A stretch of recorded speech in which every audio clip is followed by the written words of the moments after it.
Dalam sunyi setelah sholat Jumat, ku tundukkan hati yang penuh ikhlas menerima pesan kiai tercinta. Doa ini jadi jalan menuju cahaya. Dengan penuh adab ku baca di tempat aku duduk, tanpa beranjak ku ikuti ijazahnya. Ila khadrati Nabi Mustafa Muhammadin sallallahu alaihi wasallam al-Fataqah satu kali.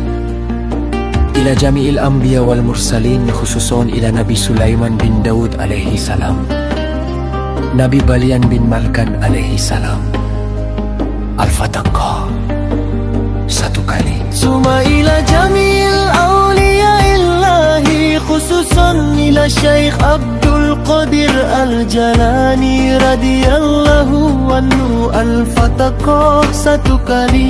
Suma ila jami'il ruhi ahli kubur minal muslimin wal muslimat wal mu'minin wal mu'minat, al-Fataqah satu kali. Ila umi wa abi kalau mereka sudah meninggal, kalau belum meninggal gak usah dibaca. Atau misal sudah meninggal ibunya saja, ya berarti ila umi saja, al-Fataqah satu kali. Mengalir doa menembus langit biru, namaku tercatat di alam para ruh. Ini ijazah dari kiai tercinta, warisan langit untuk jiwa hamba. Doaku terbang menembus cakrawala, menyapa mereka di alam baka sana. Cahayanya jatuh seperti bintang, diperebutkan para ruh yang serang.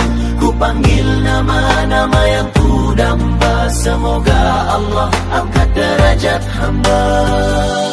Dan setelah itu ku baca rangkaian ayat penuh cahaya.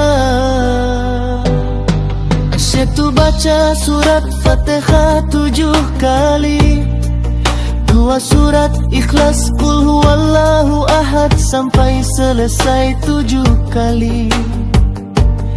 3 surat Al-Falaq 7 kali, 4 surat An-Nas 7 kali, 5 ayat Kursi 7 kali. Kata kiai bila istiqomah, engkau dikenan tauhuni akhirat. Doamu menembus batas semesta, jadi penolong, jadi cahaya. Ini amalan yang membuka langit, membuat hatiku makin bersih dan jernih. Di alam ruh aku kan diberi tempat, karena peduli pada mereka yang berpulang. Doaku pergi meniti angkasa, menjadi rahmat bagi para jiwa.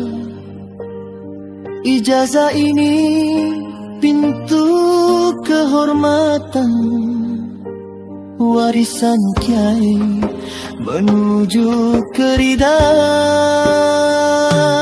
Ku biarkan doa ini hidup di dada, takkan ku lepas sampai akhir masa. Dari kiai menuju Allah, dari bumi menuju cahaya. cahayanya.